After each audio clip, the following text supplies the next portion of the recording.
Welcome to the Expert Network Team podcast, where our goal is to inform and educate listeners on matters of finance, legal, insurance, and other interests that are of personal and business nature. We hope you enjoy the information contained in today's podcast and find it useful.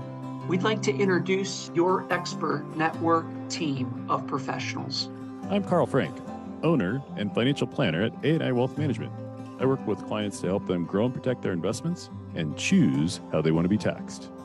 I'm Jeff Cromendike, a managing principal of One Digital Insurance. I work with individuals and businesses to help them understand their risk exposure and lead them to risk transfer solutions that best fit their needs. I'm Nathan Merrill, founder and attorney at Goodspeed Merrill, providing advanced tax strategy and private client legal services to affluent families and entrepreneurs. Together, our independent team combines our expertise to provide you insights and solutions, some straightforward, some profound, addressing real-life opportunities we see on a daily basis. If you'd like to learn more or desire to meet with any of the Expert Network team professionals in person, you can contact us at info@expertnetworkteam.com. That's info@expertnetworkteam.com. We encourage you to take advantage of a free consultation with any of our professionals. Just mention this podcast when you schedule your appointment. Without further delay, please enjoy today's podcast.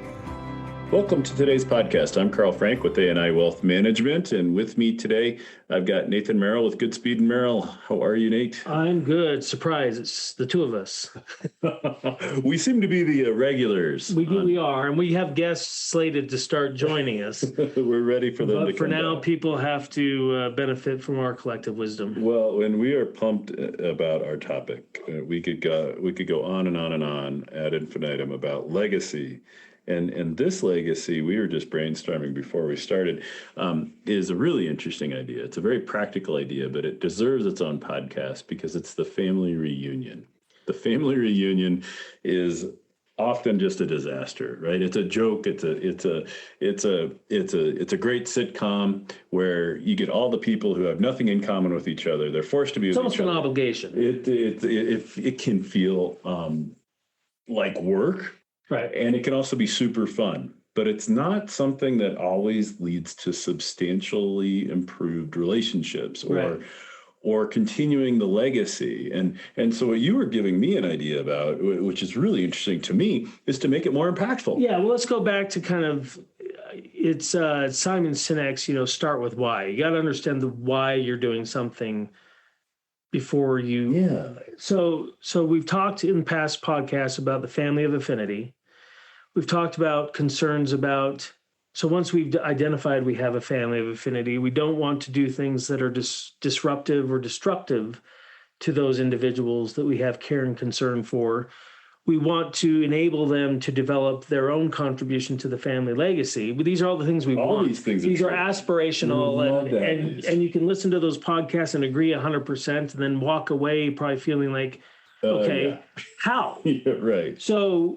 So I think we'll spend some time over the next several podcasts talking about the hows. Lots of good ideas there. Of how you achieve some of that preparation, discussions of legacy, family history, that sort of thing. So as you introduced initially, we can all think of comical kind of family reunion. Oh, it's a great show. Sure. Is it a show? Well, I mean, the movie I'm thinking of has Holly Hunter, who comes back for Thanksgiving. I can't remember the name of this movie or the scene, but it absolutely is about, my life is going to crap, and now I got to go visit my family. Right. I got to have a family reunion, and I'm so embarrassed of who my whole life's falling apart, and they're all going to be perfect and showing off, and everybody gets there, and everybody's life is falling apart. Right. And it's comedic. Right. And so, yes. And so we're going to focus on the family reunion and kind of how perhaps to do a paradigm shift on the family reunion, how one might approach a family reunion differently if they care about those other things. But you could extend the same types of ideas or processes to things like Thanksgiving dinner, Christmas dinner, Easter dinner, all the other times that you might gather extended family together. Absolutely. Is having more than the intention of gluttony and, football games as your objective in Right. bringing that group together. But let's focus on family On the reunions. reunion, I love the idea of the family reunion, and it's an event. It takes a lot of work to get this thing together. So maybe you can do something to make it a little bit more impactful.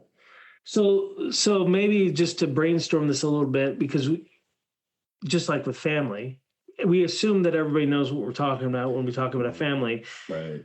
Carl, what do you think about when you think of a family reunion? What does it look like? Oh, I love that idea because for us, it really is biological, right? And Okay. it's maybe the people who are biologically connected with who we have no affinity with, and we all get together at a place, and you kind of say to yourself, "Oh yeah, I remember that guy." So you're talking Oh, uncles, cousins, grandparents, all that sort of stuff is a family, and you're at the park. extended, and you're at some open space, and and you've got some event going on, and a lot of times it's been our family's experience that those things fall apart, that they have that they turn into family of affinity anyway, that the family of affinity who really enjoyed that will continue the reunions, right? And the others will kind of drop off and show up randomly every few years, or and then maybe over here you've got the extended family who you're much more close with, just like ethically, or just the worldview, everything is just like you're on the same page, everybody's just great.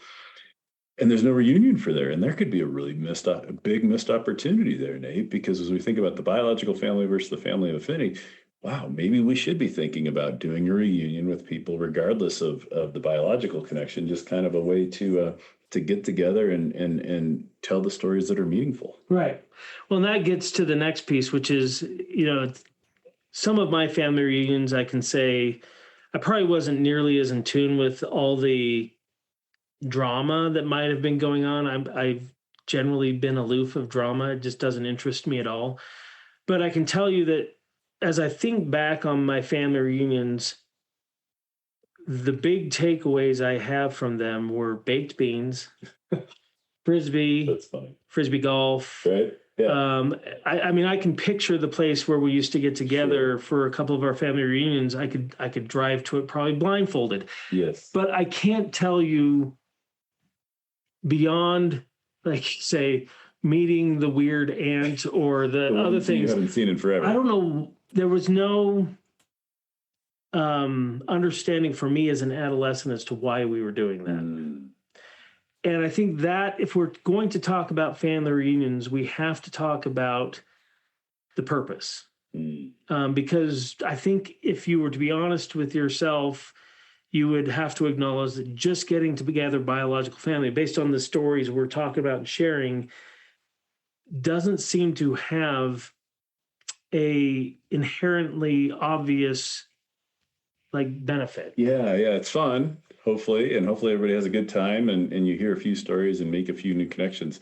But yeah, there's a really big opportunity there. Right? Huge There's opportunity. a missed opportunity where everybody knew the prior generation or two generations ago.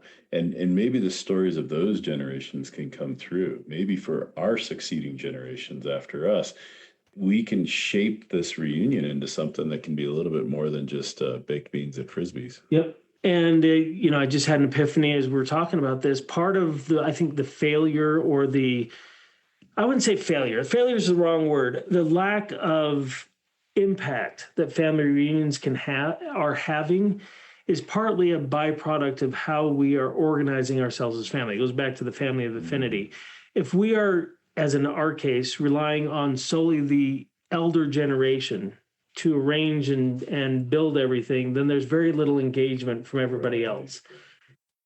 Elders are important and they're essential in kind of that family legacy piece, but perhaps a better approach in terms of family organization and executing on things like these family reunions is to look at probably, I would argue, the generation down from the elder generation. So if you're looking at the elder generation as grandparents, perhaps it should be the children who are the ones arranging things, and they can draw on the experience, the wisdom, the stories. They can engage the elder generation in the process, but they are now taking ownership of the legacy rather than just waiting for people. Because if you just wait for people to die before you start to get engaged, you're not You're going really missing it. you're not going through that preparation process and that ownership of the legacy.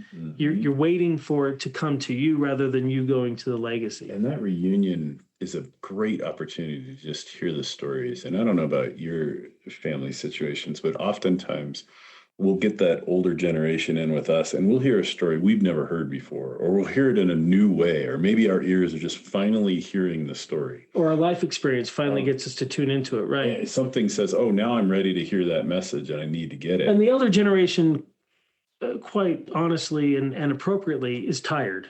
Yeah, They're older, Yes. they're aged, they are Yes, advanced, right. they're seasoned. Yes, But why are we putting the burden of keeping the family together on them?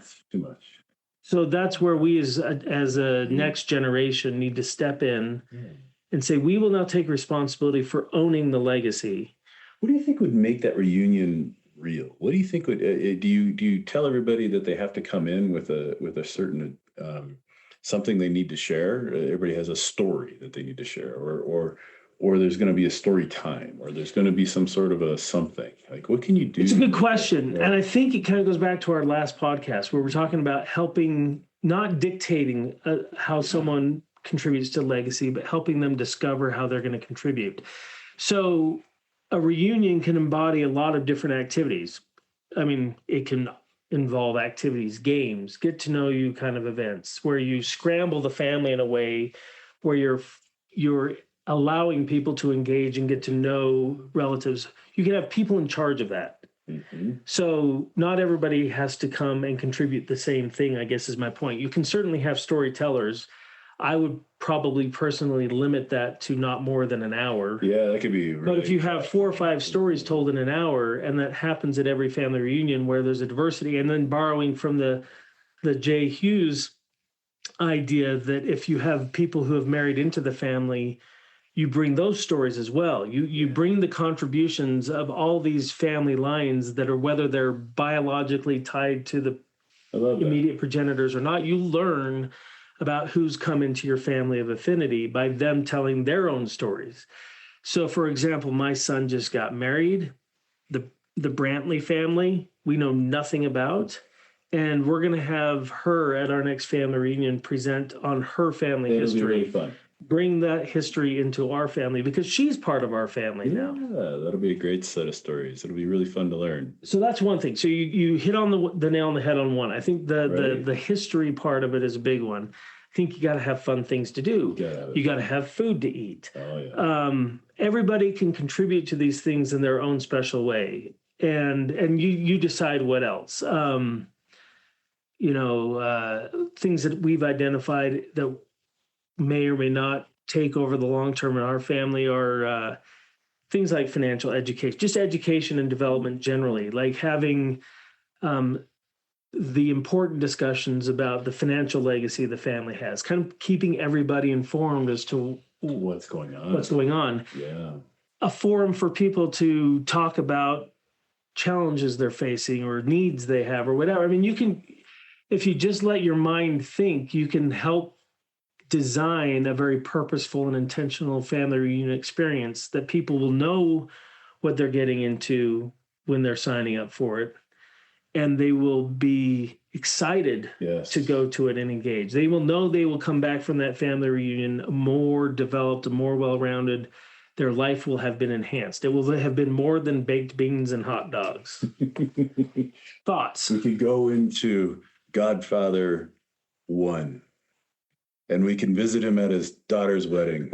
And regardless of what we ask him for, he has to give it to us. Right? Minus, the drama. Yeah, right. You can have an opportunity like that. What a great opportunity to make that event a little bit more impactful and tell the stories and share that legacy. And also the vision. And the vision. I mean, that's the flip side of the coin. We've talked in a lot of previous podcasts about how important the history is.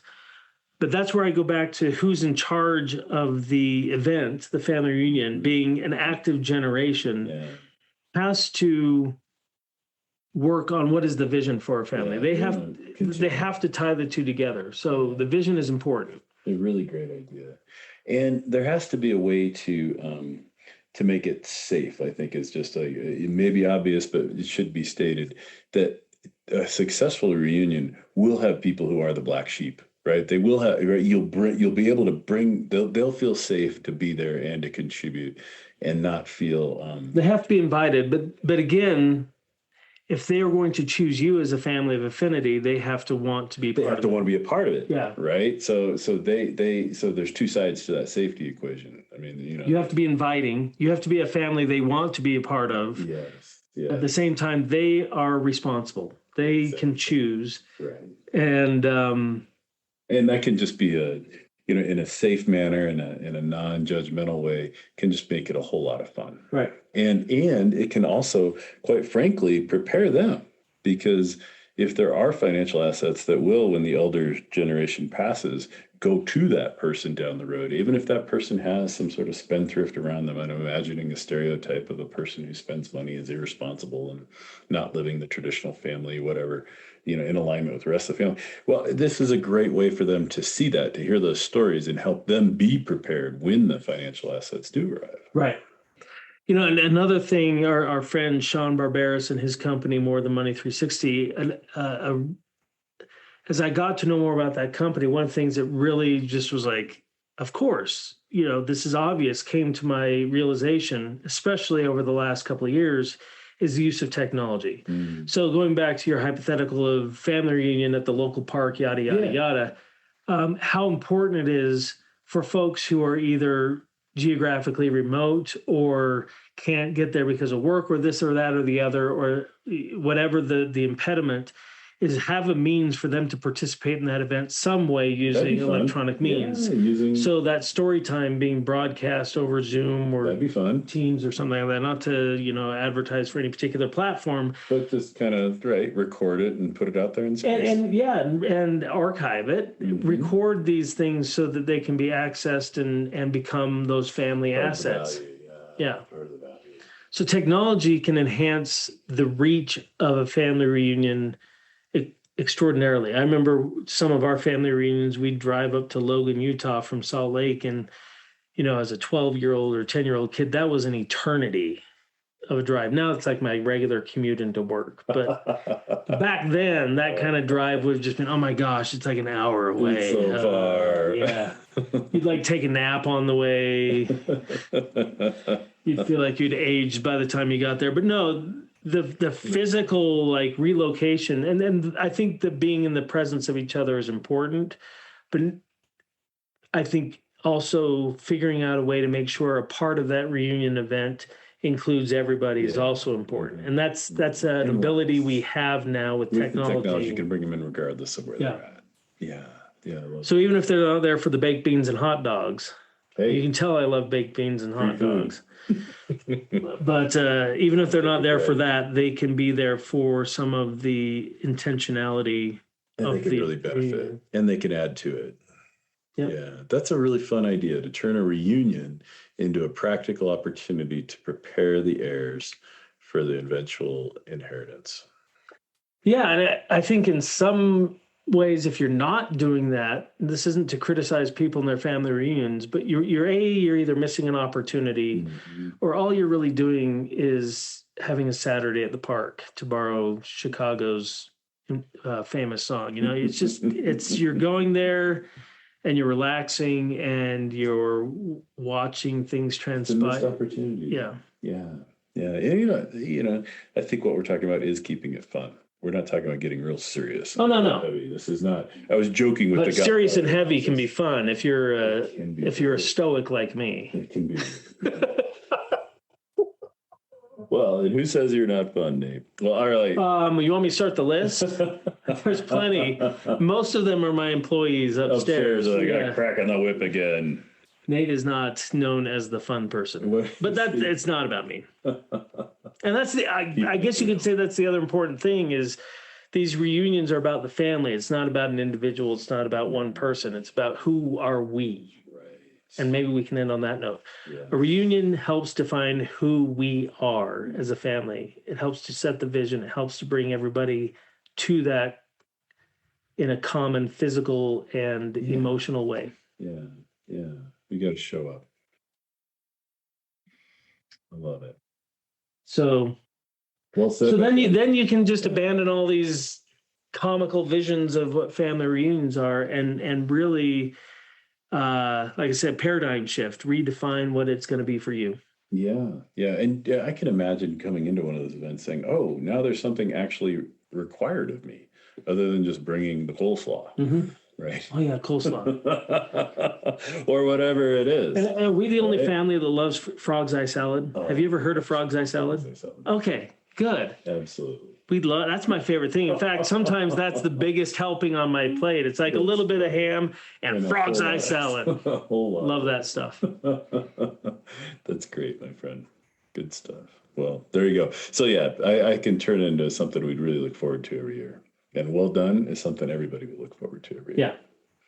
Well, without further ado, Awesome conversation. Hopefully beneficial to folks. I hope your next reunion is just amazing. It's next week and we'll see how it goes. Looking forward to hearing a good report. Yeah, me too. Create a beautiful day.